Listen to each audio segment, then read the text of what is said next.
আজকে আনন্দ হচ্ছে না, তাই সখীদেরকে সঙ্গে করে নিয়ে আমার শ্রীমতী রাধারানী আমার যমুনার কূলে এসে দাঁড়ালেন। যমুনার কূলে দাঁড়িয়ে বুড়িমাইকে ডেকে বলছে, ও মা, ও মা,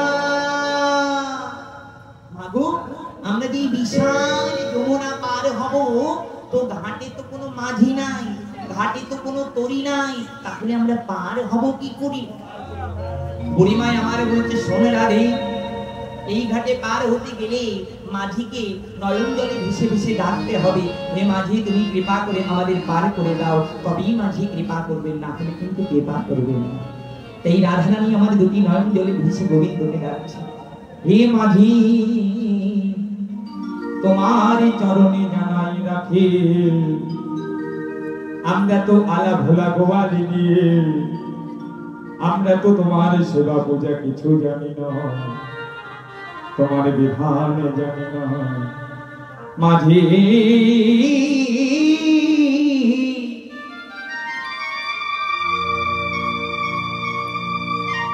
ওহে মাঝি,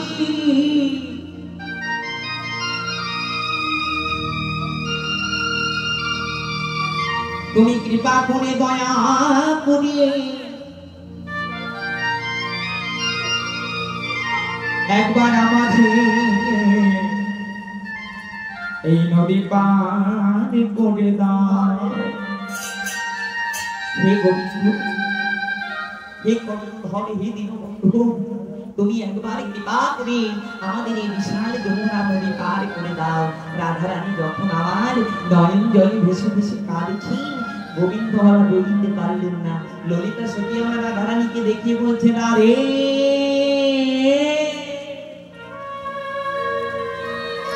ওই দেখো রাধে,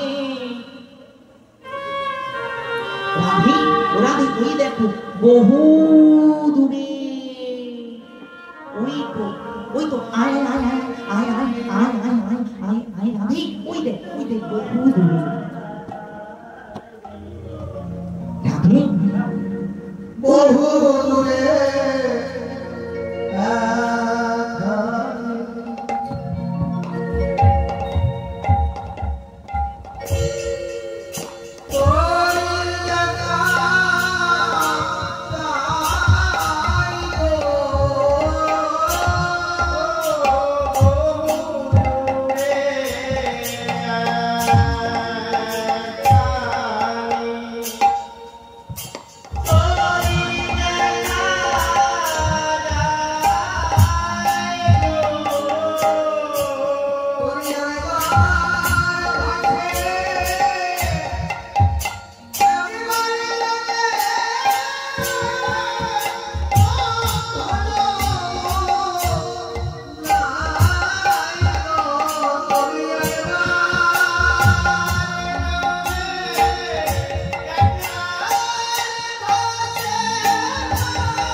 ও মাঝি,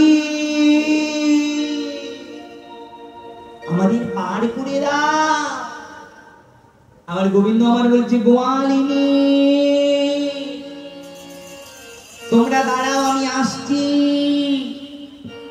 গোবিন্দ আমার ধীরে ধীরে আজকে তরিখানা বাইতে বাইতে বাইতে বাইতে বাইতে বাইতে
গোবিন্দ আমার তরিখানি নিয়ে ঘাটে এলেন।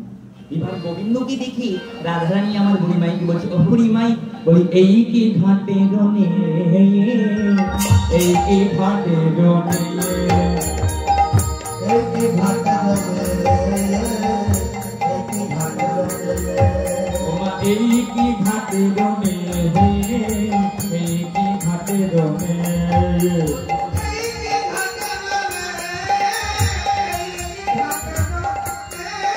আবার কোথা হতে আসিল দর্শন, কোথা হতে আসিল দর্শন, কোথা হতে আসিল দর্শন, কোথা হতে আসিল দর্শন, নবীন নাগরণে, আবার নবীন নাগরণে,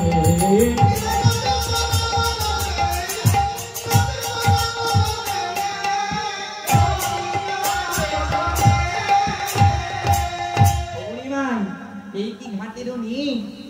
এর মনে হচ্ছে স্বভাব ভালো না। দেখো আমাদের দেখে কেমন করে মৃদু মৃদু হাসছি, আবার গুনগুন করে গান গাইছে। দেখো দেখো বুড়িমাই, আমি তোমাকে বলি শোনো, এই নাবিক বোধহয় ভালো না, এর নৌকায় আমরা পার হব না, তুমি অন্য ঘাটে চলো। দেখো দেখো বুড়িমাই, আবার হাসিতে হাসিতে গীতয়ালা পিছে, হাসিতে হাসিতে গীতয়ালা পিছে, হাসিতে হাসিতে গীতয়ালা পিছে, দোলাইছে না আসু, দোলাইছে না,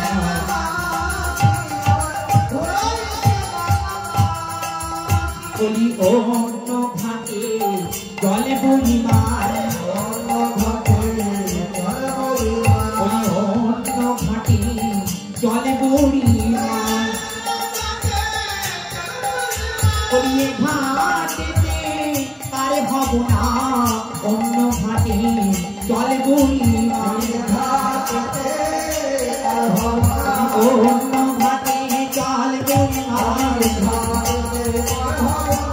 অন্য ঘাটে জলে বুড়িমার,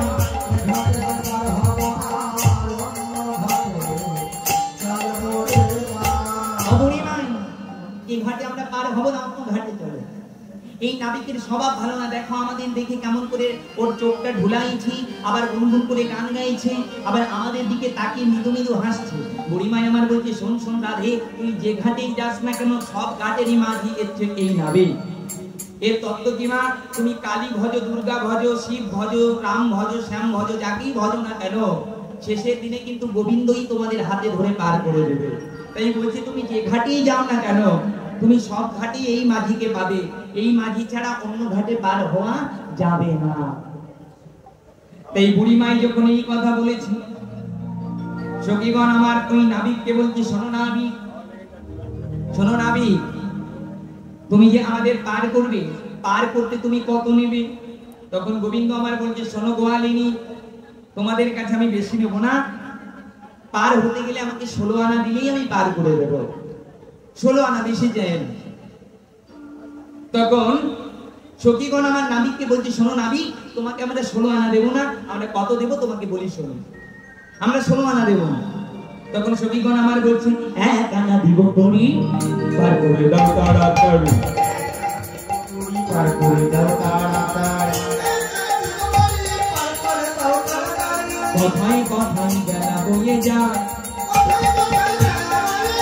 ওনাদিকে কথায় কথায় বেলা বয়ে যায়, দাঁড়াও দাঁড়াও দাঁড়াও দাঁড়াও গোয়ালিনী, কি বললি? 1 আনা, আমি 1 আনায় পার করি না, 1 আনায় পার করি না, আমি মাঝি 1 আনায় পার করি না,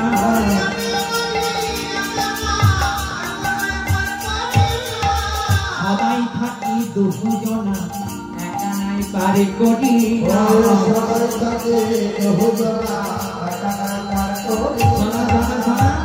আমি 1 আনায় পার করি না। আমরা সদাই 2 জনা থাকি, রাধা কৃষ্ণ যুগল হয়ে, তো 1 আনায় আমি পার করি না, আমি মাঝি 1 আনা। তখন সখীগণ আমার বলছে, বেশ, তুমি যখন 1 আনায় পার করবে না, শোনো মাঝি, তাহলে তোমাকে কি বলি শোনো, আমরা তোমাকে 2 আনা দেব।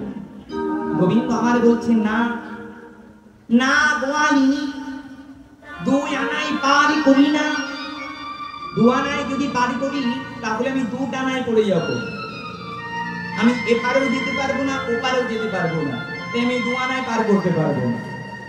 তখন সখীগণ আমার বলছি তাহলে শোনো মাঝি, তোমাকে আমরা কত দেব জানো? 3 আনা দিব গড়ি, পার করে দাও তাড়াতাড়ি।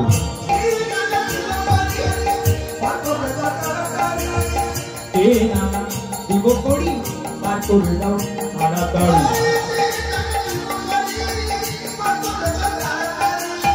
যাবো মোরা মথুরা বাজারে,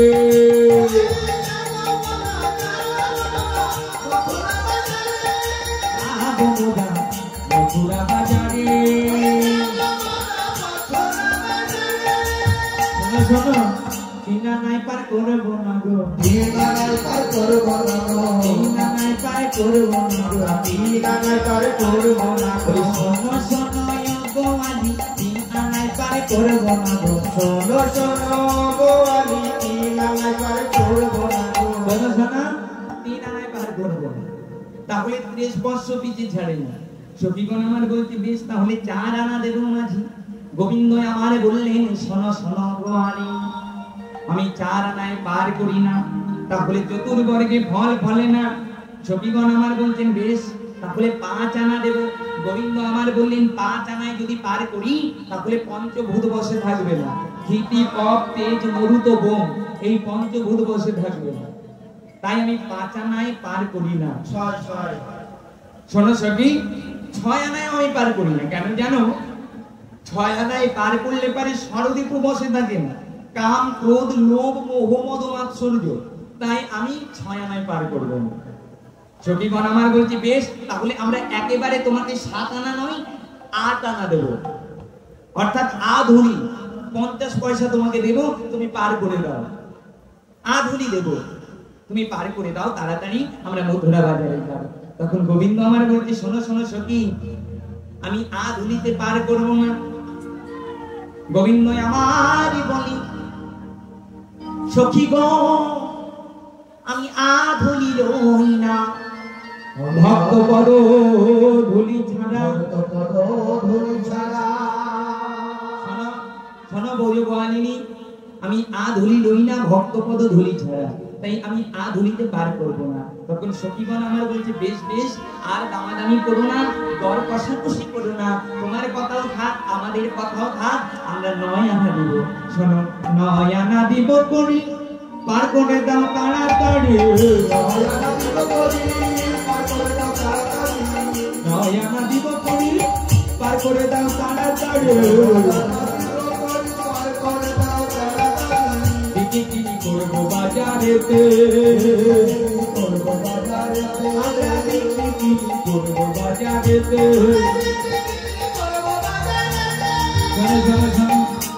আমি 9 আনায় পার করি না, আমি 9 আনায় পার করি না, আমি মাঝি 9 আনায় পার করি না। আমি মাঝি পুরানা 9 আনায় পার করি না, আমি মাঝি পুরানা। আমি 9 আনায় পার করি না, আমি মাঝি 9 আনা, আমি নতুন মাঝি না, আমি অনেক দিনের মাঝি, অর্থাৎ আমি পুরনো মাঝি। যখন এই পৃথিবী ছিল না তখন ছিলাম আমি, এখনো এই পৃথিবী আছে এখনো আছি আমি, এই পৃথিবী যখন থাকবে না তখনও থাকবো আমি, তো আমি মাঝি বড় পুরানা, তাই আমি 9 আনায় পার করবো না। সখীগণ আমার বললেন বেশ তাহলে এক কাজ করো, তোমার কথা থাক আমাদের কথা থাক, আর তুমি বাড়াবে না, আমরাও আর দিতে পারবো না। কত দেবো জানো? বলি 10 আনা দিব করি, পার করে দাও তাড়াতাড়ি। 10 আনা দিব করি, পার করে দাও তাড়াতাড়ি।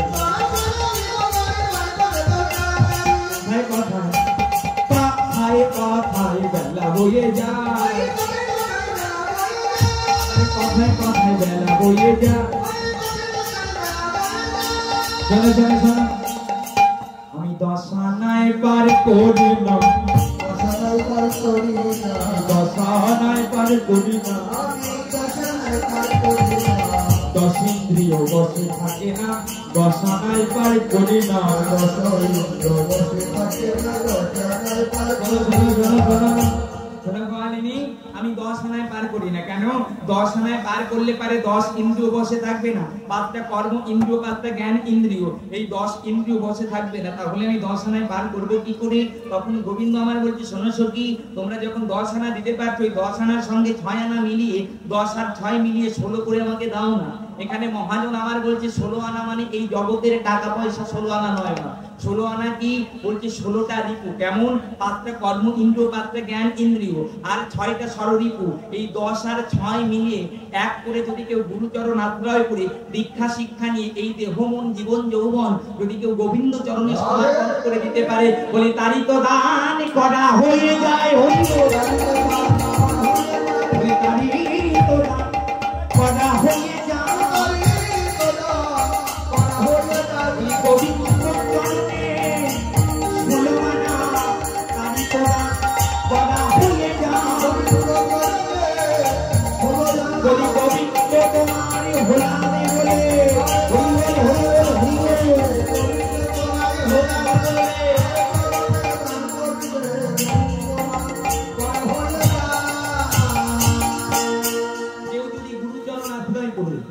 দীক্ষা শিক্ষা নিয়ে যদি এই দেহ মন জীবন যৌবন যদি গুরু চরণে সমর্পণ করে দিতে পারে, তাহলেই কিন্তু তার 16 আনা দান করা হয়ে যায়। সখীগণ আমার বলছে, গোবিন্দ তুমি যদি এই 16 আনার কথা বলো, তাহলে তো কবেই তোমার চরণে আমাদের দেহ মন জীবন যৌবন সমস্ত কিছু অর্পণ করে দিয়েছি। হে গোবিন্দ, তুমি কৃপা করে দয়া করে আমাদের হাতে ধরে পার করে দাও, তুমি নিজেকে হাতে ধরে পার করে দাও। এবার সখীগণ, সমস্ত সখীগণ এবং রাধারানী আমার গোবিন্দের নৌকাতে উঠলেন। এবার গোবিন্দ আমার পার করবার আগে সখীদের বলছে, সখী শোনো, আমি একটা কথা বলি, আমার নৌকাতে পার হতে গেলে একটা নিয়ম আছে। কি নিয়ম? 1 মনের বেশি হলেও হবে না, আবার 1 মনের কম হলেও হবে। 1 মনের বেশি হলেও হবে না, 1 মনের কম হলেও হবে না। 1 মন কাকে বলে না? 1 মন কাকে বলে? হ্যাঁ, ক কেজি 1 মন? 3 কেজি, 40 মন, 40 কেজি, তাই তো? হ্যাঁ, হরি বল হরি বল। হ্যাঁ, 1 মন মানে 40 কেজি। এখানে দুটো তত্ত্ব। গোবিন্দ আমার বললেন 1 মনের বেশি হলেও হবে না, 1 মনের কম হলেও হবে না। মন মানে একটা মন। দেখবেন আমাদের এই 1 মন কখনো কখনো 2 মন হয়ে যায়। যাবো কি যাবো না, কীর্তন শুনবো কি শুনবো না, এই যে দো টানা টানি, এই 1 মন কিন্তু 2 মন হয়ে গেল। 1 মন বলছে যাবো, আবার 1 মন বলছে পটলের মা গেছে কিনা শুনে আসি। পটলের মা যদি যায় তবে যাবো। এই যে 2 মন, একটা মন কিন্তু 2 মন হয়ে গেল। বলছে 1 মন হতে হবে, আমি গোবিন্দ চরণে যাবই যাবো। আর বলছে 1 মন অর্থাৎ 40 কেজি। তো সখীগণ আমার বলছে, হ্যাঁ গোবিন্দ, যদি কেউ 40 কেজির বেশি হয় তাহলে তাকে কি তুমি পার করবে না? এই যে আমার পিছনে বসে আছে, এই 1 কুইন্টাল 20 কেজি, একে কি গোবিন্দ নৌকা থেকে ঠেলে ফেলে দেবে নাকি? বলছি, এই তুই তো এত মোটা, তোর অনেক ওজন, তোকে পার করবো না। একা যদি ওঠে নৌকা তো ডুবে যাবে, তুই একে কি পার করবে না? গোবিন্দ আমার বললে, শোনো শোনো, 1 মনের বেশি হলে চিন্তা নাই, আমার কাছে কমানোর মেশিন আছে। বলছে, হ্যাঁ গোবিন্দ, তোমার কি সিস্টেম কি? তুমি 1 মনের বেশি হলে বাড়িয়ে নিতে পারো, আবার কমিয়েও নিতে পারো। বলছে, হ্যাঁ, 1 মনের যদি কেউ বেশি হয় আমি কমিয়ে নিই, আর কম হলে পারে বাড়িয়ে নিই। বলছি, বেশি হলে কি হয় তোমরা কি জানো সখী? ভিজে জ্বালানি কত ভারী হয়, কিন্তু সেই ভিজে জ্বালানিকে যদি রোদ্রে শুকনো হয় সেটা হালকা হয়ে যায়। তেমন মানুষ যাদের ভজনের ঘরে ভারী, আমি কি করি জানো? তাদের শুকানোর জন্য তাদের ভজনের ঘরে আমি কি করি জানো? আমি বিরহ আগুনে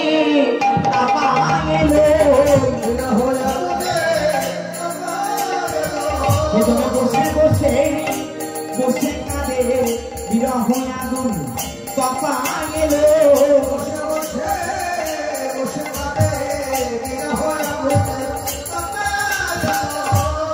বলতে যার ভজনের ঘরে ওজন বেশি তাকে শুকনো করবার জন্য আমি সংসার আগুনে দিবানিশি জ্বালাই। দেখবেন মা, যারা কৃষ্ণ ভক্ত হয়, যারা সৎ মানুষ হয়, তাদের পদে পদে কষ্ট হয়, পদে পদে বাধা হয়। কেন? গোবিন্দ তাদের পরীক্ষা করে, গোবিন্দ তাদের নানান ধরনের জ্বালা যন্ত্রণা দেয়। কেন? নাকি গোবিন্দ তাকে বেশি ভালোবাসে। একটা স্বর্ণকার যেমন সোনাকে আগুনে পুড়িয়ে পুড়িয়ে খাঁটি করে নেয়, আমার গোবিন্দ স্বর্ণকার ও ভক্তরূপী সোনাকে সংসার আগুনে নানান ধরনের জ্বালা যন্ত্রণা দিয়ে পরীক্ষা করে দেখে, তুই আমাকে কত ভালোবাসিস। যখন সংসারের জ্বালা যন্ত্রণা পেয়েও তুমি গোবিন্দকে ভুলবে না, শেষের দিনে গোবিন্দ তোমাকে কৃপা করে দেবে। এইবার সখীগণ বললেন, সে নয় বুঝে নিলাম, কারণ ওজন বেশি হলে ওজন তুমি কমিয়ে নাও, তাকে কাটিয়ে কাটিয়ে তাকে শুকনো করে নাও। কিন্তু যার ওজন কম তাকে বানাও কি করে? এখানে কাকে বা বলি, সবই তো মোটা মোটা গো। হরি বলে হরি বলে কই হরি বলে হরি বলে। হ্যাঁ, ওই মাইকাল ভাই, ওই সত্যি সাউন্ডটা ভালো, উপরে ভগবান নিচে মাইক নাই, এই দুজন না হলে পারে কিন্তু গান বাজনা হয় না, কীর্তনই হবে না।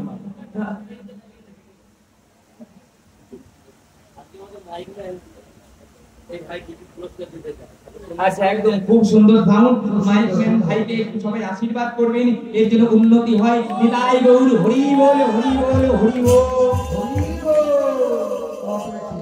আর যে বাবা আমাদের সবাইকে দান করলেন, পুরস্কার দিলেন, আমরা গোবিন্দ চরণে প্রার্থনা করব, যে বাবা দান করেছেন সেই বাবার যেন মঙ্গল হয়, তার যেন উন্নতি হয়, গোবিন্দ যেন কৃপা করে। একবার বাহু তুলে নিতাই গৌর হরি বল হরি বল হরি বল। খুব সুন্দর। তখন গোবিন্দ আমার বলছে, শোনো, যার ওজন কম আমি কি করি জানো? তোমরা রসগোল্লা দেখেছো?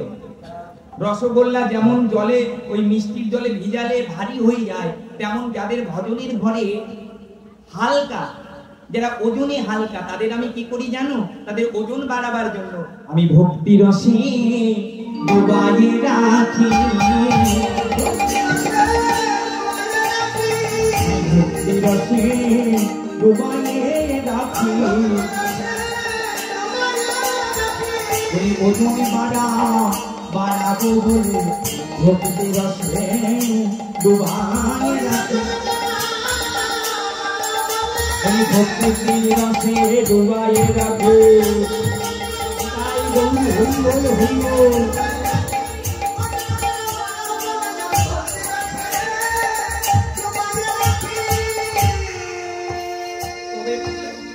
একটা বেজে গেছে, পালার বেশি বাড়াবো না। ধীরে ধীরে সব মায়েরা চলে গেছে, ঘুম পাচ্ছে, বুঝতে পেরেছি অনেক রাত হয়েছে, তবে আমিও পালাটা বাড়াবো না। তবে একটা বাবা আমাকে একটা প্রশ্ন করেছে, সেই প্রশ্নের উত্তরটা দিয়ে আমি তারপরে আমাদের লীলাটা সমাপ্ত করব। ভজন করতে হবে? হ্যাঁ, ঠিক আছে।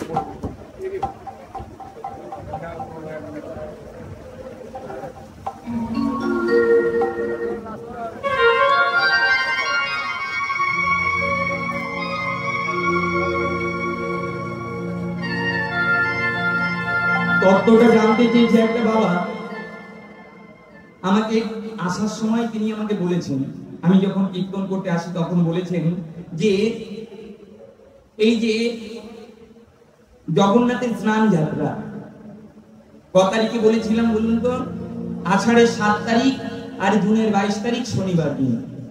তো এদিনকে আর একটা জিনিস আছে, এদিনকে আর একটা জিনিস কি, নাকি এদিনকে অম্বুবচী শুরু হচ্ছে, তাই তো মা?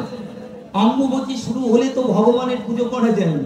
তো তিনি আমাকে প্রশ্ন করেছেন, এই অম্বুবচী চলাকালীন কি ভগবানের সেবা পুজো দেওয়া যাবে কি দেওয়া যাবে না? খুব সুন্দর প্রশ্ন করেছেন।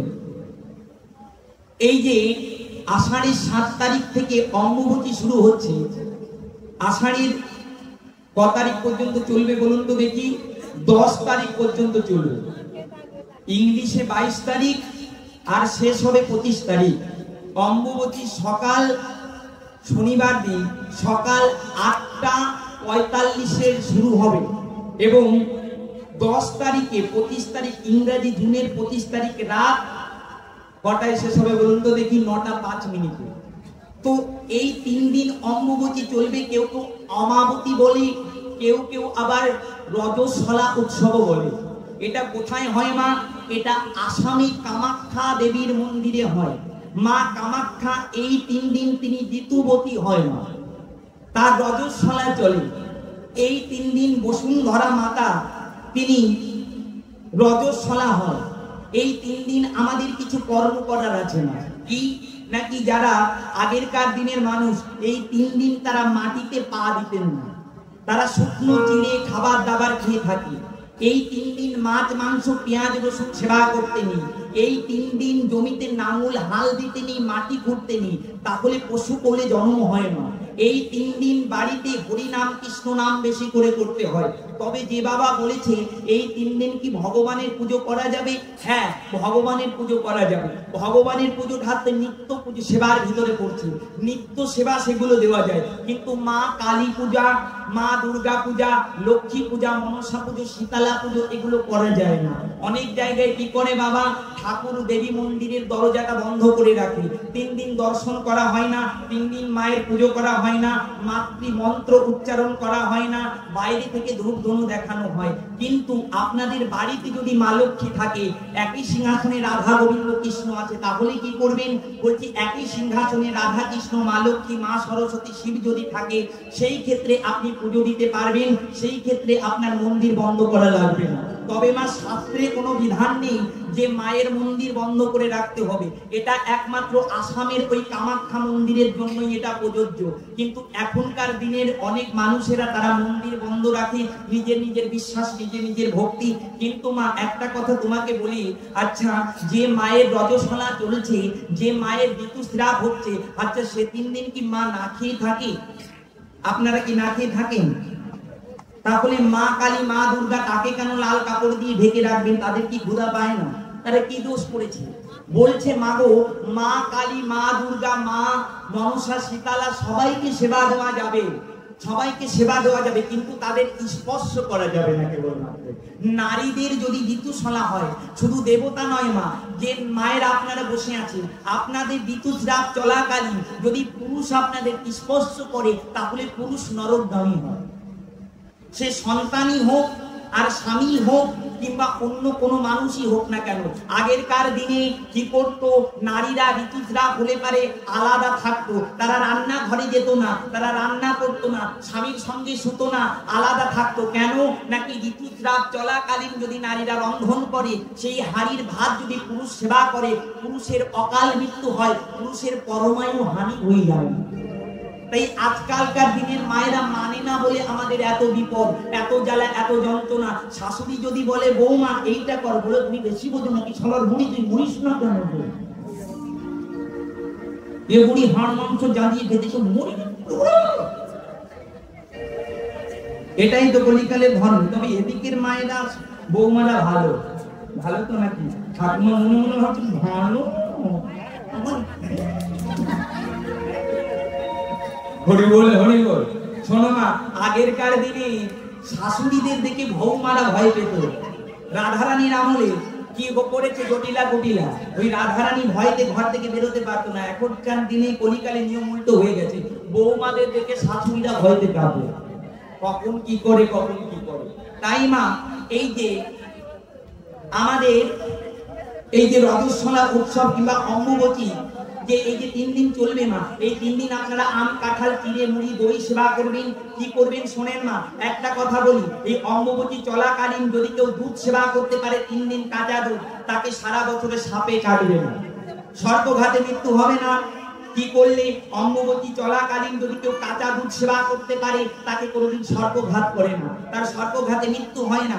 শুনে নাও মা, এই অম্বুবচী চলাকালীন আপনারা মাছ মাংস পেঁয়াজ রসুন এগুলো সেবা করবেন না, নেশা জাতীয় দ্রব্য সেবা করবেন না, মিথ্যা কথা বলবেন না, সকালবেলায় ঘুম থেকে উঠবেন, স্নান করবেন, গোবিন্দকে সেবা দেবেন, প্রসাদ পাবেন, বেশি বেশি করে মালা জপ করবেন, হরিনাম করবেন, আপনাদের মঙ্গল হয়ে যাবে, আপনাদের সংসারের মঙ্গল হবে। আপনাদের ছেলে পেলেদের বলবেন, বাবা এ কয়দিন গাছপালাকে কাটবি না, সংসারে মাটি খুঁজবি না, তাহলে অমঙ্গল হয়ে যায়। শুনে নাও মা, এই অম্বুবচী চলাকালীন 21টা আমের পাতা যদি ঘরের দরজায় ঝুলিয়ে দিতে পারো, তোমার বাড়িতে কোনোদিন অভাব হবে না। যদি 51টা করে তুলসী পাতা প্রত্যেকদিন গোবিন্দ চরণে দিতে পারো, তোমার বাড়িতে অভাব হবে না। সন্ধ্যাবেলায় এই অম্বুবতী চলাকালীন দেবী মন্দিরের বাইরে যদি 21টা ঘিয়ের প্রদীপ জ্বেলে দিতে পারো, তাহলে আপনাদের বাড়িতে কোনোদিন অভাব হবে না। আর একটা গোপন জিনিস আপনাদের বলে দিচ্ছি, যাদের সংসারে অনেক জ্বালা, অনেক যন্ত্রণা, অনেক অভাব, আমি গ্যারান্টি দিচ্ছি হরিবাসরে বসিয়ে তাদের সমস্ত জ্বালা যন্ত্রণা অভাব চিরকালের মতো ঠিক হয়ে যাবে। অম্বুবতী চলাকালীন এই 3 দিন আপনারা কি করবেন, তুলসী মন্দিরে যাবেন। তুলসী মন্দিরে গিয়ে হাতের তালুতে একটু আখের রস নেবেন। আখের রস নিয়ে আপনারা তুলসী মাতাকে প্রণাম করে 3 বার নিজের নাম 3 বার গোত্র বলে যদি ওই 3 বার ওই তুলসী গাছের গোড়ায় আখের রস দিতে পারেন, আপনার বাড়ি থেকে অভাব চলে যাবে, মা লক্ষ্মীর কৃপা হবে, কৃষ্ণ ভক্তি আসবে, আপনার জ্বালা যন্ত্রণা চলে যাবে। নিতাই গৌর হরি বল, হরি বল, হরি বল। এই যে 1,50 টাকা দান করেছেন, মায়ের জন্য মঙ্গল হয়, মনোবাসনা পূর্ণ হয়, গোবিন্দ যেন কৃপা করে। যে সমস্ত বাবারা দান করেছে তাদের জন্য মঙ্গল হয়। মায়ের দান করা দেখে একটা কথা মনে পড়ে গেল, বলবো? বলে ফেলে সব বলেই দিয়ে যাবো। আরো 2 ঘন্টা কীর্তন করবো, থাকবা তো? ভালো লাগছে তো? তাহলে শোনো, আচ্ছা, যে সমস্ত মায়েরা স্বামীকে বশ করতে চাও, বলে দেবো? বলে দেবো? মায়েরা মনে মনে ভাবছে ওটা তো আগে বললো না, আমার মিনসেটা আমার হাড় মাংস জ্বালিয়ে খেয়ে দেবো, আমি জলে পুটে মরলাম। হরি বল। শোনো মা, এই যে অম্বুবতী চলাকালীন 1 কৌটা সিঁদুর, শনিবার দিন অম্বুবতী লাগছে, শনিবার দিন 1 কৌটা সিঁদুর 1 দামে কিনবে, 1 দামে কিনে ওটা দেবী মন্দিরে নিয়ে যাবে। কোন মন্দিরে? কালী মন্দিরে, দুর্গা মন্দিরে, শীতলা মন্দিরে, মনসা মন্দিরে, যে মন্দিরে হোক না কেন, দেবী মন্দিরে গিয়ে মায়ের চরণে সিঁদুরটা রেখে আসবে, ফুলে সিঁদুরটা রেখে আসবে। অম্বুবতী কেটে যাবার পরে মঙ্গলবার দিন কি করবে, ওই সিঁদুরের কৌটাটা তুলে নিয়ে আসবে। সিঁদুরের কৌটাটা তুলে নিয়ে আসবে যখন পিছনের দিকে তাকাবে না, মায়ের নাম করে মায়ের চরণে একটু সিঁদুর দিয়ে, কপালে সিঁদুর দিয়ে ওই সিঁদুরের কৌটাটা বাড়ি নিয়ে আসবে। বাড়িতে নিয়ে এসে সুন্দর করে আপনারা আলমারিতে রেখে দেবেন। ওই সিঁদুরের কৌটার ভিতরে একটা কাঁচা টাকা দেবেন, যদি কাঁচা না টাকা থাকে একটা লবঙ্গ দেবেন। লবঙ্গ যদি সিঁদুরের কৌটার ভিতরে দেওয়া হয়, নারীর সৌভাগ্য প্রাপ্তি হয়, অর্থাৎ সেই নারী পতির আগে মৃত্যুবরণ করে, তার শাখা সিঁদুর অক্ষয় থাকে। মায়েরা মনে মনে ভাবছে আমি আগে মরবো কেন, ওই মিনসে আগে মরবো। একটা কথা বলি, তুমি তো বলছো মেদিনীপুর তো তোমাদের বাড়ির পাশে, গান করতে গেছি তো শোনো বাবা, একটা কথা বলছি। হ্যাঁ, আমি বলছি কি শোনো, ওই নদীর ওই পারে মেদিনীপুর, তো আমি বলছি মায়েরা আপনারা একটু স্বামীকে প্রণাম করে ঘুমাবেন। মা আমার আসর থেকে উঠে বলছে তুমি তো জানো না আমার স্বামী কেমন, প্রণাম। ও যখন রাত্রেবেলায় লাল জল খেয়ে এসে বলে এই বলতো, তখন মনে হয় মিনসের কোন। হ্যাঁ, কি মনে মনে ভাবছো? শোনো, ওই সিঁদুরের কৌটার ভিতরে 1 টাকা দিয়ে রাখবে। এবার স্নান করে পূর্ব দিকে মুখ করে স্বামীর নাম করে, নারায়ণের নাম করে, কেশবায় নমঃ, কেশবায় নমঃ, কেশবায় নমঃ বলে যদি 3 বার সিঁদুর লাগাতে পারো, তোমার স্বামী কি হবে জানো? তোমার বশীভূত হয়ে যাবে। হরি আমার মা যে মায়ার কৃপায় বশীভূত হয়ে যাবে।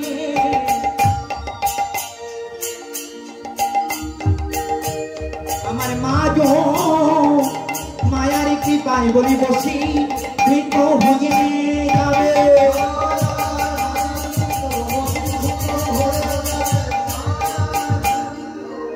তবে শোনো না, এটা তোমাদের ভালোর জন্য বলেছি, খারাপের জন্য ব্যবহার করবেন না, কিন্তু বলে দিলাম এটা ভালোর জন্য, যাতে স্বামী স্ত্রীর মিল থাকে, মঙ্গল হয়। স্বামী স্ত্রী যদি মিল থাকে সংসারে শান্তি হয় মা, আর স্বামী স্ত্রী যদি মিল না থাকে তাহলে কিন্তু সংসারে অশান্তি বেড়ে যায়। তাই গোবিন্দ আমার সখীদেরকে আজকে তরুণীকে তুলে আজকে পার করছে। তো গোবিন্দ আমার মনে মনে ভাবছে পার করলে তো হয় না, যমুনার মনোবাসনা পূর্ণ করতে হবে। গোবিন্দ আমার পবন দেবকে স্মরণ করলেন, বরুণ দেবকে স্মরণ করলেন। ঝড় বাতাস বইছে, গগনে কালো মেঘ হয়েছে, আর গোবিন্দ আমার নৌকাখানা টলাতে লাগছে। এদিকে যমুনা উত্তাল দিকে ঢেউ তুলছে, কেন? রাধা কৃষ্ণের চরণ পাবে বলে। আজকে গোবিন্দ আমার মুরলি দ্বারা নৌকাটা ছেদন করে দিলেন, নৌকার ভিতরে জল ঢুকে গেল। সখীগণ আমার সাঁতার কেটে কেটে পারে যাচ্ছে। রাধারানী মনে মনে ভাবছে, আমি তো সাঁতার কাটতে পারি না, আমি তো নৌকার এই যমুনার জলে ডুবে মরবো, তাহলে কি করব? বাঁচতে গেলে এই নাবিককে জড়িয়ে ধরতে হবে। এই মাঝি তো সাঁতার কাটতে জানে, তো এই মাঝিকে যদি আমি জড়িয়ে ধরি তাহলে আমার মরণ হবে না। তাই এই সংসার রূপী সাগরে আমরাও কিন্তু সে হাবুডুবু খাচ্ছি না। তাই আমাদের সংসার জ্বালা থেকে মুক্তি পেতে গেলে আমাদেরও গোবিন্দকে জড়িয়ে ধরতে হবে, গোবিন্দের চরণ আশ্রয় করতে হবে, তাহলে কিন্তু আমরাও ভবসিন্ধু পার হয়ে যাবো। তাই রাধারানী আজকে কি করেছে দেখুন, নাবিক নাবিক বলে জড়াইয়া ধরিল, যমুনার বক্ষ মাঝে মিলন হইল।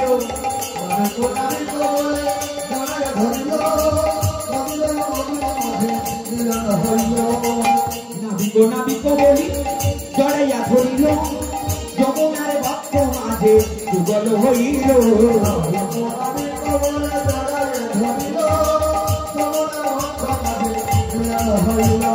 যমুনার মাঝে যুগল হলো, যমুনার মাঝে যুগল হলো, যমুনার আশা পূর্ণ হলো, যমুনার মাঝে যুগল হলো। হরি রাধা কৃষ্ণের মিলন হলো, হরি রাধা কৃষ্ণের মিলন হলো।